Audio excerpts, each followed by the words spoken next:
정치에 관심이 많을수록 이종섭 대사에 부정적인데 피의자인 양반을 갑자기 대사로 내보내니 뭔가 캥기는 게 있어서 침묵하라 꼬리 자른 거 아니냐 이런 얘기가 보수 측에서 나온다는 겁니다. 네. 그리고 공수처의 문제점을 얘기해봤자 먹고 살기 바쁜 이들이야 임명한 대통령실 잘못이라 생각할 수밖에 없지 않느냐. 살판난 민주당의 빅마우스에 막기조차 버겁다. 우린 뭐 스몰 마우스인데 뭐 이렇게 얘기를 한다고 하는 거예요. 그리고 뭐 계속 말씀드렸죠. 정권 심판론이 되살아났다. 조국당 지지를 봐라. 비례 조국당 찍으러 집 나선 이들이 지역구에 여당 찍을 리가 없지 않느냐. 이런 얘기를 줄줄이 한다고 하는데 그러면 이렇게 민생 특위 만든다고 하고 민생 챙긴다고 하고 의대 증원 뭐 이렇게 한다고 하고 뭐 중재자를 한동훈 비대위원장이 한다고 하면 방금 말씀드린 이 리스크 뭐 대통령이 바뀌고 자시고 이거 기대도 안 하지만 이종섭 대사 문제 이제 끝난 걸까요? 끝나지 않았다라는 게 문제입니다. 그렇죠. 끝나지가 않았어요. 경향신문에서 그 내용을 지적을 하고 있죠. 경향신문 오면은 한번 보여주시겠어요? 경향신문 오면 이 기사는 이제 제목이 이제 인력 부족, 지휘부 공백, 살아있는 권력 겨냥 속도 못 내는 공수처라고 되어 있습니다만 네. 지난주에 계속 이제 한동훈 비대위원장이 해온 게 공수처 탓하는 거였잖아요. 그렇죠. 왜 소환 조사 안 하냐? 왜 소환 조사를 왜 안 하냐? 왜 이렇게 수사를 안 하면서 출국 금지를 시켰냐? 선거 앞두고 이렇게 언론 플레이하는 수사기관은 처음 본다. 그렇죠. 말도 안 되는 자기가 몸담았던 검찰 얘기는 정반대로 얘기하면서. 그렇죠. 근데 거기에 대한 반론격의 지금 현실이 이 기사에 다 들어 있습니다. 그래서 공수처 규모 너무 작다. 수사 4부를 중심으로 구성된 최상병 사건 수사팀 부장검사 2명에 평검사 4명, 6명이다.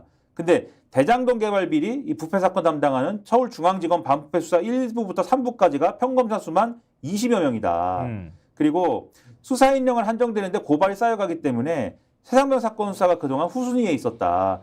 이 수사 4부의 전신의 특별수사본부 지난해 감사원 표적감사 사건에 주력했다. 이거 계속 말씀드렸습니다. 네. 그리고 이 사건은 제가 지난주에 어떤 보수 평론가님이랑 얘기를 하는데 이 사건은 아주 간단한 사건이라는 거예요. 외압이 있었는지만 확인하면 되는데 그치. 왜 공수처가 이걸 확인을 못하냐고 막 그러시는데 그러니까 아주 간단한 수사인데 네. 왜 수사를 이렇게 질질 끄냐고. 근데 이게 어떻게 간단한 수사입니까? 여기 나옵니다.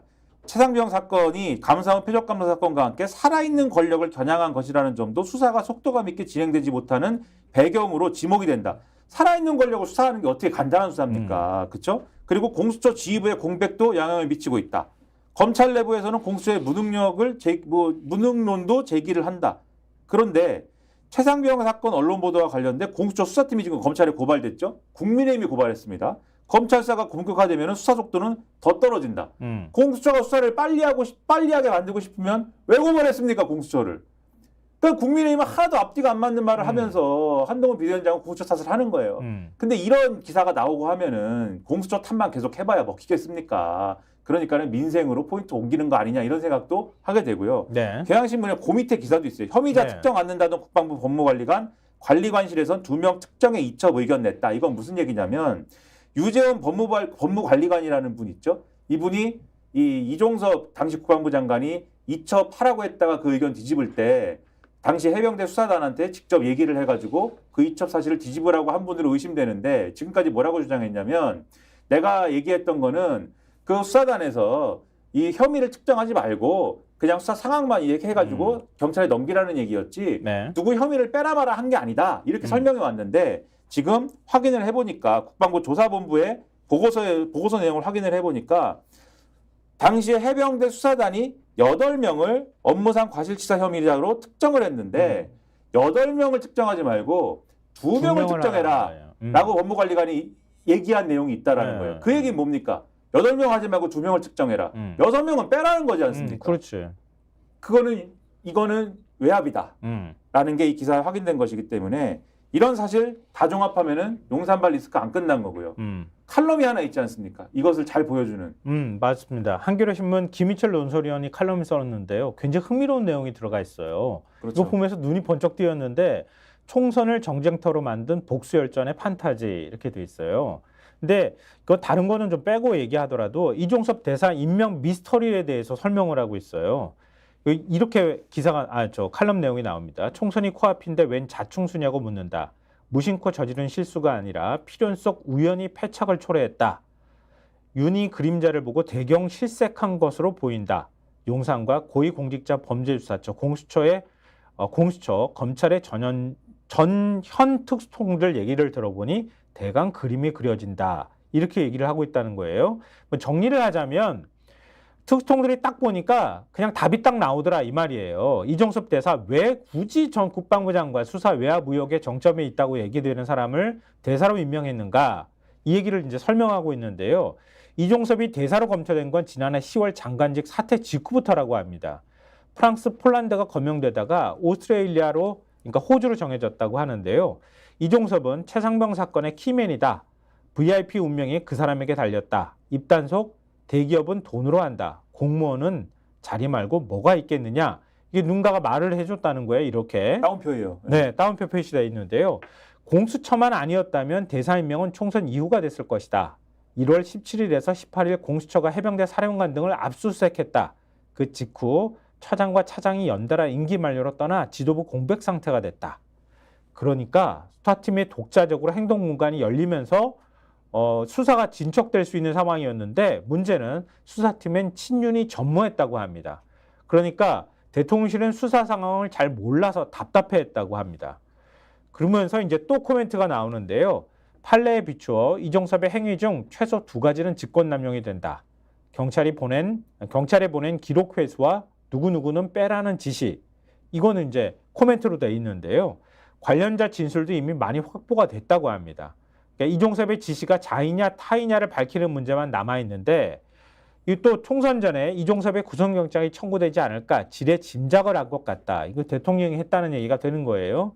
검사라면 당연히 입고 구속하려고 했을 테니까 이게 이제 누구 관계자가 얘기를 해줬다는 말이라는 겁니다. 그러니까 일단 구속되면 열의 9은 심적 동요를 일으킨다. 수사를 많이 해본 사람들은 이렇게 얘기를 한다는 거예요.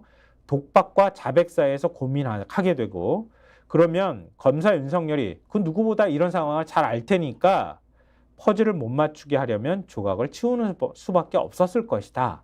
이렇게 해석을 한다고 하는 거예요.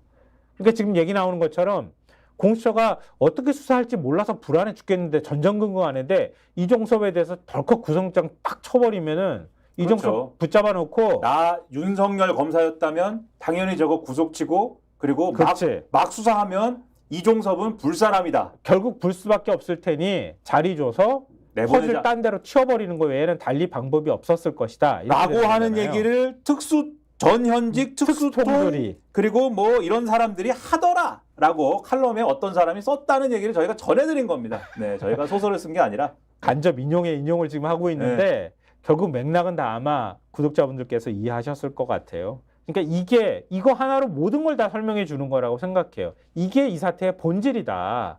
그러니까 이거 넘어가려고 지금 이거 치우려고 의대 증언의 무슨 갈등 해결의 중재자로 한동훈 비대위원장이 오늘 떠올랐다라는 게 오늘 신문의 일면들의 본질이다 이런 말씀입니다. 그러니까 결국은 의료개혁 문제, 공공의료 중심의 의료개혁을 하기 위해서 의사 증언도 필요하지만 이렇게 2,000명씩 터무니없이 증언하려고 하는 것, 여기에 대해서 의사들이 반발하는 거고 결국 의사들 늘린다 하더라도 실질적으로 국민들이 의료 혜택을 볼 수 있도록 하는 방법들에 대해서 별로 고민한 흔적은 보이지 않고 그렇죠.